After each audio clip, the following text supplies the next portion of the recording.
All right. So let's do this then. So what I'm going to do is we're going to get the other stuff in here, such as. Oh, why not be on? All right. Add the. So the official recipe says add the raisins now, but I'm not going to do that because last time I did that, I found that they got beat to like smush. So they started to break apart. And I didn't like that. So I'm going to hold off on adding those just for right now. And so I'm going to add cinnamon and vanilla, and Jenny found a jar of pumpkin pie spice. I'm going to throw that in too. So teaspoon. What's in it? What is in it is ginger, cinnamon, nutmeg, and cloves. But I don't know that it's. I'm sure it's not equal parts because like cloves are pretty. Yeah. Yeah. Mine is cinnamon, ginger, nutmeg, allspice, and sulfiting agents. Yeah. This actually smells like allspice. I'm kind of surprised it's not in the end there. I wonder if they forgot because I think before I bought that I made my own for another recipe. Yeah.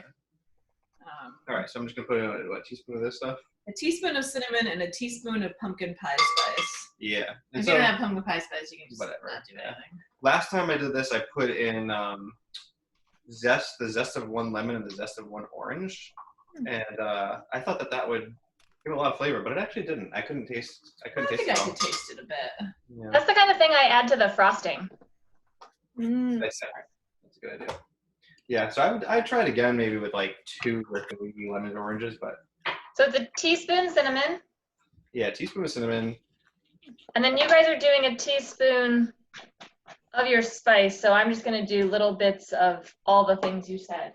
Yeah, definitely. Be careful with like the nutmeg and stuff. Nutmeg and cloves are like pretty strong. Yeah, I wouldn't go more than like an 1/8 of it. Maybe a quarter teaspoon, but maybe an 1/8. I've got an 1/8 of a teaspoon of cloves. Vanilla, we got 2 teaspoons of this? Yes. How much vanilla? Allspice. 2 teaspoons of vanilla extract. You keep going, Alex. You're good. Ginger, nutmeg.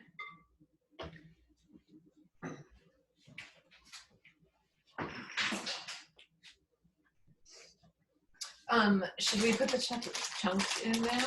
I think I'm gonna put them in with that. Okay. We have more chocolate chunks too, in case we feel like this isn't enough. Sure. But we can see how it saturates.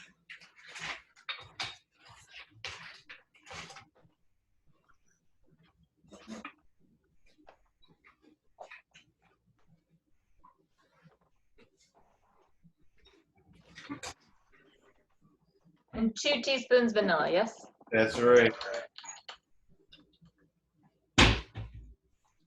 Oh, this dough actually feels pretty good now. I'm kind of just mixing it up with the dough hook. It feels very doughy. It's already like start to come together a bit, you know.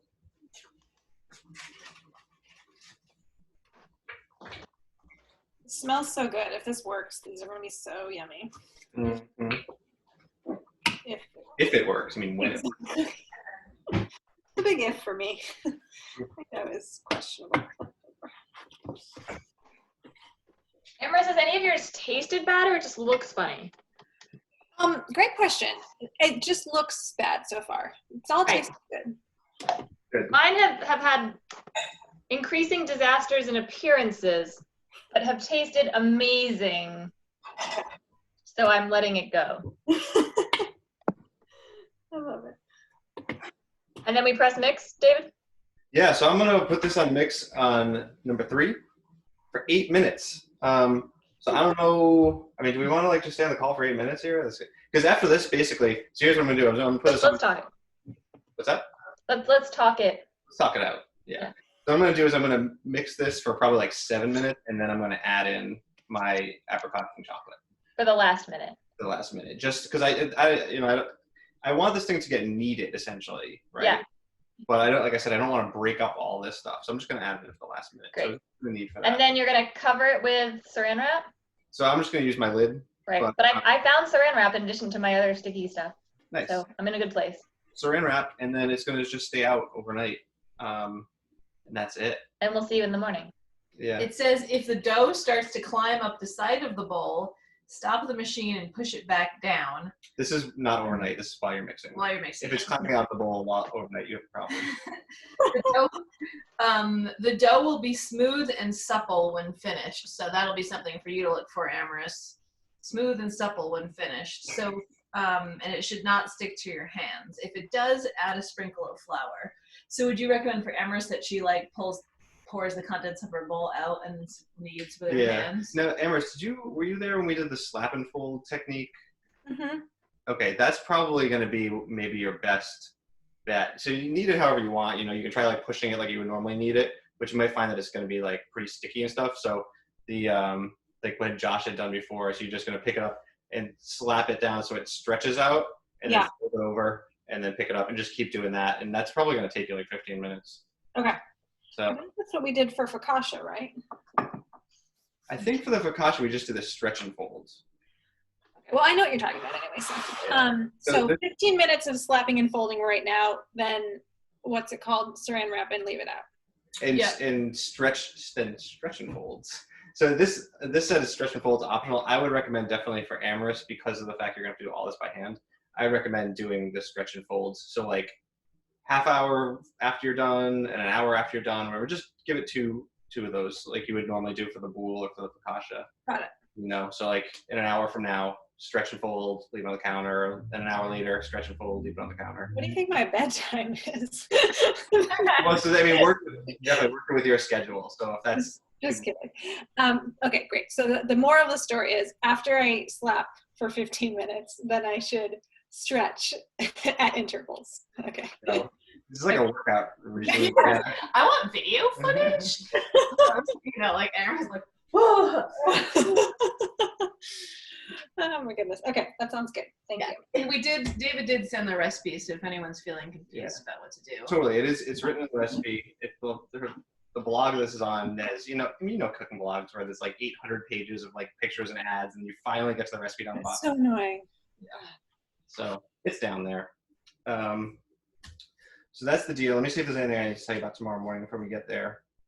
So then tomorrow, so tomorrow morning, kind of when you get up or before we all meet, just check to see if it's risen. So this time we do want it to rise a lot. The recipe says it should triple in size, so that gives you an indication. It should grow a whole lot overnight. If it doesn't, then take some steps to warm it up, put it in a warm place in the house, whatever. So Alice, both of you should consider, like, is your bowl big enough and your covering that you don't want your plastic wrap so tight that if it wants to rise, it doesn't get like held back by the plastic That's a wrap. good point. Yeah, or stuck on it or whatever. We have not tried it yet, but I got disposable shower caps in the mail that you had a non-disposable shower cap, but that was just plastic. You could put that around the edge of your bowl, and that would Oh, nice. Yeah. Yeah, I haven't tried. We're gonna use the lid. Yeah. But even this, like, for some reason, I've never figured out why, but this lid has a huge, like bump out in the bottom of it. So I'm actually gonna probably put the lid on upside down, like that, because I'm afraid that the dough will, if it rises, it'll stick to this. Are you gonna leave it in that KitchenAid bowl? Yeah. Yeah. It's big. It's bigger than like a regular KitchenAid bowl. Yeah, I think a regular KitchenAid bowl would be fine though too, because this is. It's 8 cups, I think. So this is like one. What does this thing say? It's like one quart right now or something, and this a regular KitchenAid bowl is 4 quarts, so you should have plenty of room for it to triple. Cool. All right. So sounds good. See you tomorrow. Are you using the dough hook or the paddle? I'm using the dough hook. Yeah, so dough hook and all 3, because at this point we want to knead it, and so the dough hook really is there to help knead things. Well, I'm 3 minutes in. It's fine. All right. Just switch it out, dough Switch hook. it. Yeah, it doesn't matter. I guess I could just switch it. Oh, you should touch it.